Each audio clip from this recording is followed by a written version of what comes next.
কি অবস্থা সবার? কেমন আছেন? আশা করি সবাই ভালো আছেন। তো ভিডিওটা না টেনে পুরোটা ভিডিও দেখেন। আজকে অনেক নতুন নতুন চমক। এই যে প্রথমে দেখালাম মহিষ, এখন দেখালাম ঘোড়া। ঘোড়াটা এই যে সালুতারে দিচ্ছে, মানে সালাম দিচ্ছে আমাদেরকে দেখে, কাছে আসছে। আসলে জায়গাটা অনেক সুন্দর, পুরা গ্রামের মেঠোপথ।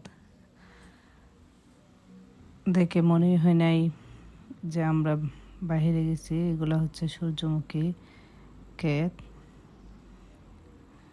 গ্রামের মধ্যে যেরকম সরু রাস্তা থাকে, এরকম সরু রাস্তা।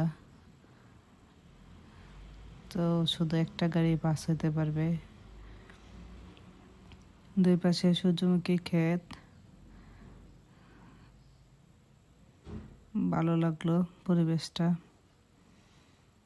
বিশাল বড় মাঠ, মাঝে মাঝে আবার গরু আছে, যেখানে এই জমিগুলা যারা করে তারা ওইখানে থাকে, তাকে দেখে এই জমিগুলা করে। এই পাশে হচ্ছে কর, এগুলো এভাবে রাখছে, এগুলো নিয়ে গরুরে খাওয়াবে। আর এগুলো হচ্ছে গম ক্ষেত, বিশাল বড় গম ক্ষেত। যত দূর চোখ যায় তত দূর পর্যন্ত দেখা যায়।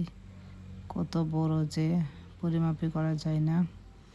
এটা হচ্ছে ভুট্টা ক্ষেত। ভুট্টা ক্ষেত তো এই পাশটা অনেক বড়, দেখেন আপনারা, বিশাল বড়। চোখ যতটুকু পর্যন্ত যায় তত পর্যন্ত দেখা যায় শুধু ক্ষেত আর ক্ষেত। পরিবেশটা অনেক ভালো লাগলো, পুরাই গ্রামের পরিবেশ। আমার কাছে এত ভালো লাগছে, দেখে মনে হয় না যে এটা ইউরোপ কান্ট্রিতে। আসলে রুমের বাইরে গেলে এরকম বিশাল বড় বড় ক্ষেত জমি দেখা যায়, সুন্দর। এখানে দেখতে দেখতে আমরা একটা রাস্তার মধ্যে একটা খামার পড়লো। এটা হচ্ছে মহিষের খামার, অনেকগুলা মহিষ এখানে খামার মাঝখানে। তো আমার ছেলে মেয়ে তো দাঁড়িয়ে দাঁড়িয়ে দেখতেছে, ওদের কাছে অনেক ভালো লাগে। এই গরু মহিষ এগুলো দেখতে অনেক ভালো পাই, তাই আমরা একটু দাঁড়িয়ে ওগুলো দেখছিলাম, পুরাটা খামার ঘুরে দেখলাম। তো ভাবলাম আপনাদের সাথেও শেয়ার করি, আপনাদেরকেও দেখাই। আপনাদের কেমন লাগলো কমেন্ট করে জানাবেন।